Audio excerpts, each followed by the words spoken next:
Saya menyadari bahwa nama channel yang selama ini saya pakai, yaitu Pena Katolik, memiliki kesamaan dengan media lain yang sudah lebih dulu menggunakan nama tersebut. Ada asas sederhana, ubi societas ibi ius. Di mana ada masyarakat, di situ ada hukum. Kita berada di masyarakat YouTube, maka hukum yang berlaku adalah aturan main dari YouTube. Saya juga sempat mengecek basis data merek atau haki sebagai bentuk kehati-hatian pribadi.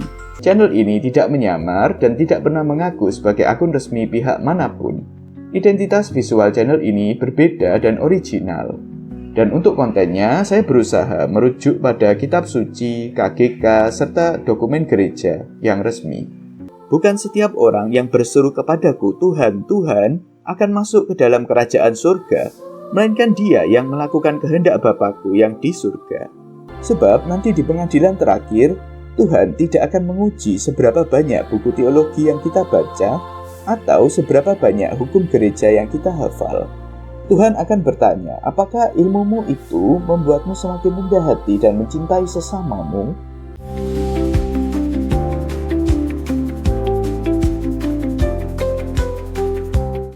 Salve sobat semua, hari ini saya hadir dengan sebuah pengumuman penting, sekaligus sebuah klarifikasi dan permohonan maaf. Pertama-tama saya ingin meminta maaf dengan tulus. Saya menyadari bahwa nama channel yang selama ini saya pakai, yaitu Pena Katolik, memiliki kesamaan dengan media lain yang sudah lebih dulu menggunakan nama tersebut. Di awal saya membangun channel ini, saya kurang teliti dan itu murni kelalaian saya. Jujur, saat saya mulai upload video pertama pada 2 Oktober 2025, saya baru menemukan channel dengan nama yang sama. Namun video saya itu sudah terlanjur naik, dan jujur saja saat itu saya bingung. Namun, waktu itu saya juga sempat mencari tahu aturan main di platform ini. Ada asas sederhana, ubi societas ibi ius. Di mana ada masyarakat, di situ ada hukum. Kita berada di masyarakat YouTube, maka hukum yang berlaku adalah aturan main dari YouTube. Ibarat dalam pertandingan sepak bola, maka yang berlaku adalah peraturan sepak bola, bukan peraturan bola basket. Kemudian, setelah saya cek aturannya, saya memastikan bahwa channel ini memakai identitas visual yang berbeda, kontennya original, dan saya tidak pernah mengaku-ngaku sebagai akun resmi dari pihak manapun. Saya juga sempat mengecek basis data merek atau haki sebagai bentuk kehati-hatian pribadi. Maka saat itu saya mengira tidak ada masalah besar, meskipun tetap ada potensi kebingungan publik. Namun, sekalipun saya merasa tidak meniru atau memalsukan, hati nurani saya tetap menegur. Nama yang sama tetap bisa membingungkan.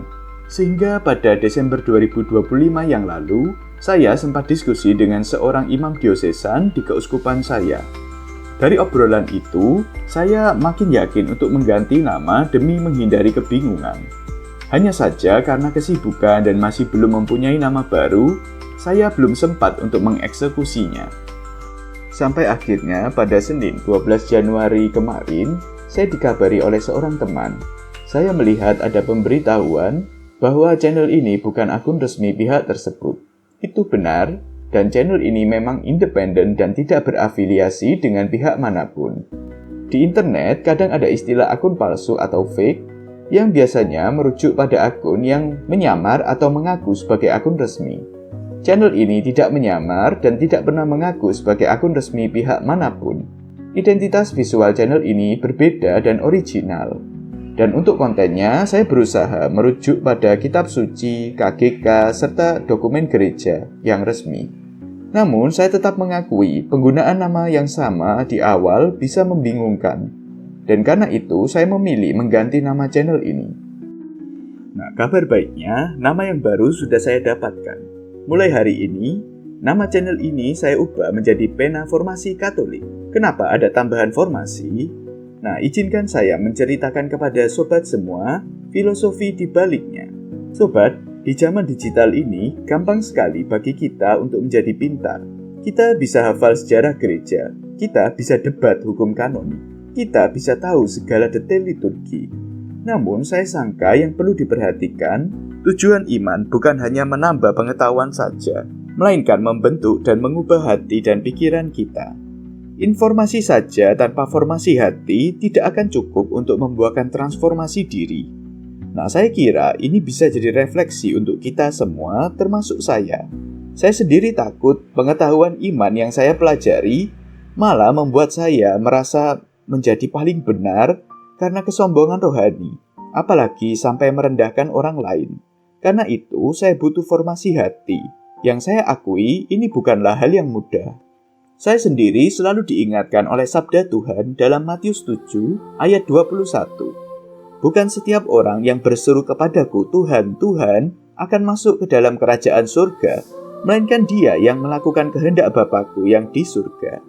Ayat ini saya pakai bukan untuk menghakimi siapapun, tapi untuk mengingatkan diri saya sendiri dan kita semua. Pengetahuan iman harus berbuah dalam hidup, dalam kasih, kerendahan hati, dan ketaatan. Sebab kehendak Bapa itu sudah pasti agar kita menghasilkan buah-buah roh dalam kehidupan kita.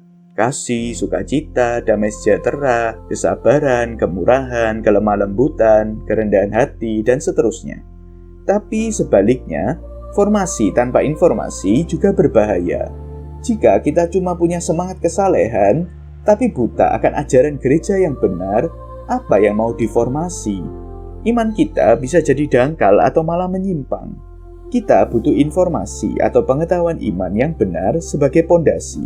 Lalu kita juga butuh formasi atau pengolahan batin sebagai prosesnya, agar akhirnya terjadi transformasi atau perubahan hidup.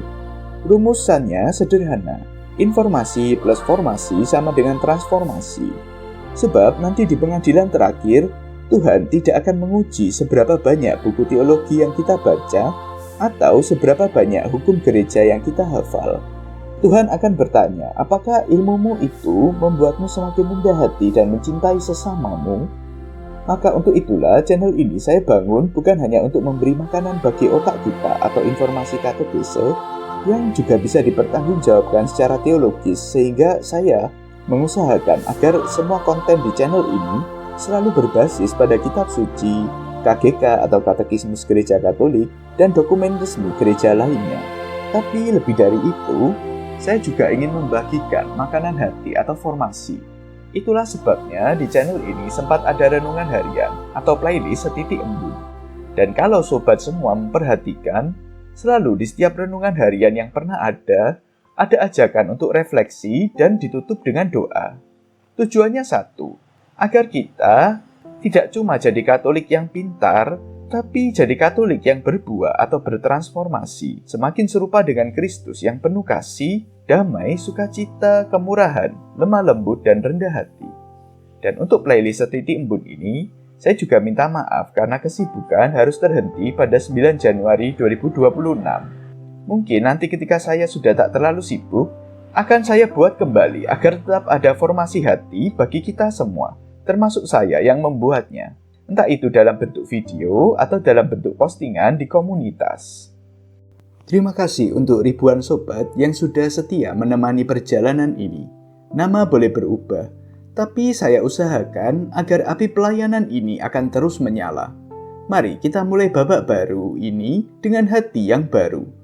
Selamat datang di channel Pena Formasi Katolik. Informasi plus formasi membuahkan transformasi.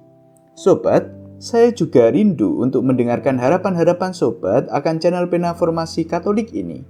Silakan sobat boleh tuliskan di kolom komentar ya sobat. Salve, Tuhan Yesus memberkati kita semuanya, dan Bunda Maria melingkupi kita dengan doa-doanya.